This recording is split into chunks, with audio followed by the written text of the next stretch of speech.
Praise load హల్లెలూయా. దేవుని నామానికి స్తోత్రాలు. మీ అందరికీ నా వందనాలు తెలియజేస్తున్నాను. ఇది నీ కొరకు దేవుడు సిద్ధపరిచినటువంటి మాటలు. ప్రియ సహోదరి సహోదరుడా, అనేక సార్లు మన జీవితంలో మరి ఉద్యోగస్తులైతే కనుక ఒక ఇంటర్వ్యూకి వెళ్ళేటువంటి ప్రయత్నం చేసినప్పుడు ఆ ఇంటర్వ్యూలో వారు అడిగేటువంటి సమాధానాలు తెలిసినవి అయినప్పటికీ కూడాను ఆన్సర్ చేయడానికి మాకు భయం వేసింది. ఆ సమయంలో మేము ఆన్సర్ చేయలేకపోయామంటారు.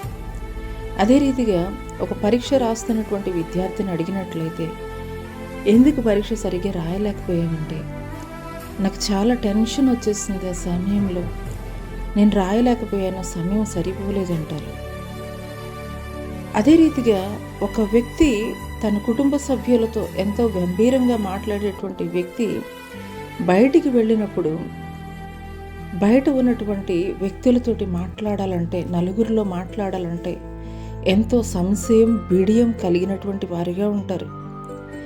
నువ్వు దేవుణ్ణి ఎరిగి కూడాను ఇట్టి రీతిగా ఉంటున్నావు అనంటే గనక నిశ్చయంగా పరిశుద్ధాత్మ దేవుడు నిన్ను బలపరిచేటువంటి మాటలు నీకు ఎంతగానో అవసరమై ఉన్నాయి.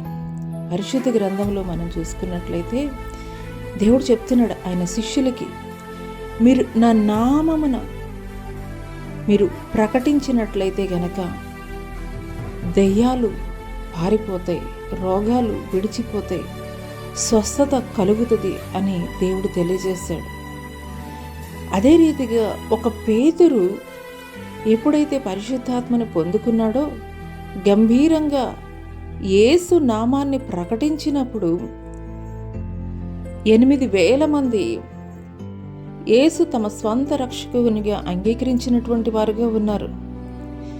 అదే రీతిగా శృంగారం అనే దేవాలయం వద్ద ఆ యొక్క భిక్షగాడు, అయ్యా నాకు ధనము సహాయం చేయండి అన్నప్పుడు, నా యొద్ద కలిగి ఉన్నదే నేను నీకు ఇస్తున్నానని యేసు నామమున ప్రార్థన చేసినప్పుడు అతడు స్వస్థత పొందుకుని గెంతులు వేసుకుంటూ దేవాలయాలకు పరిగెత్తినటువంటి వాడిగా ఉన్నాడు.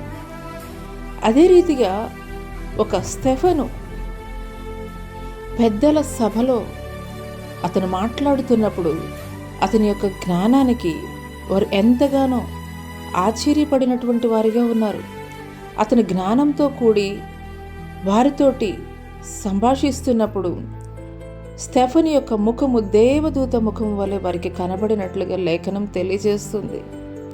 ఇలాగూ పరిశుద్ధ గ్రంథంలో మనం చూసుకున్నట్లయితే అనేకమైనటువంటి సందర్భాల్లో యేసు నామము ఎక్కడైతే ప్రకటించబడిందో అక్కడ వారు చేయలేనటువంటి శూర కార్యాలు దేవుడు వారి ద్వారా జరిగించాడు.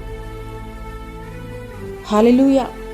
ఈ మాటలు వింటున్నటువంటి ప్రియ సహోదరి సహోదరుడా, నువ్వు ఏ విషయాల్లో సంశయిస్తున్నావో, ఏ విషయాల్లో భయపడుతున్నావో, ఏ విషయాల్లో నాకు ధైర్యం సరిపోవడం లేదు అని నువ్వు కలవరపడుతున్నావో, ఆ యొక్క ప్రతి విషయంలో కూడాను నీ జీవితంలో యేసు నామాన్ని నువ్వు ప్రకటించు. యేసు నామాన్ని నువ్వు ప్రకటించినప్పుడు ఒక స్టెఫను ఏ రీతిగా జ్ఞానవంతులైనటువంటి ఆ యొక్క సభలో వారితో కూడాను వారికంటే మించి కూడాను జ్ఞానం కలిగినటువంటి వాడిగా మాట్లాడినట్లు లేఖనం తెలియజేస్తుంది.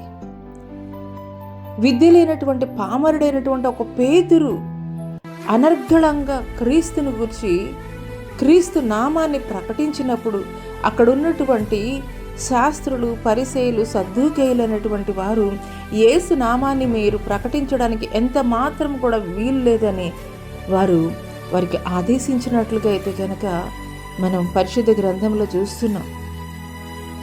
ఈ మాటలు వింటున్నటువంటి ప్రియ నేస్తమా, దేవుడు ఈ మాటలు నా కొరికే మాట్లాడుతున్నారని నీ విశ్వసించగలిగినట్లయితే గనక నీ జీవితంలో ఏ విషయాల్లో నువ్వు భయపడుతున్నావో, కలవరపడుతున్నావో, అధైర్యం చెందుతున్నావో, మాట్లాడలేనటువంటి పరిస్థితుల్లోనికి వెళ్ళిపోతున్నావో, ఆ ప్రతి పరిస్థితుల్లో కూడాను యేసు నామాన్ని నీ వెంట తీసుకుని వెళ్ళు.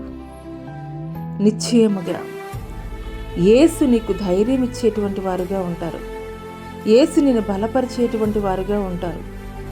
యేసు నిన్ను జ్ఞానుల కంటే అధికమైనటువంటి జ్ఞానముతోటి నింపి దేవుడు నిన్ను నిలబెట్టేటువంటి వాడుగా ఉంటాడు. అటి కృప దేవుడు నీకు దయచేయునుగాక. ఆమెన్.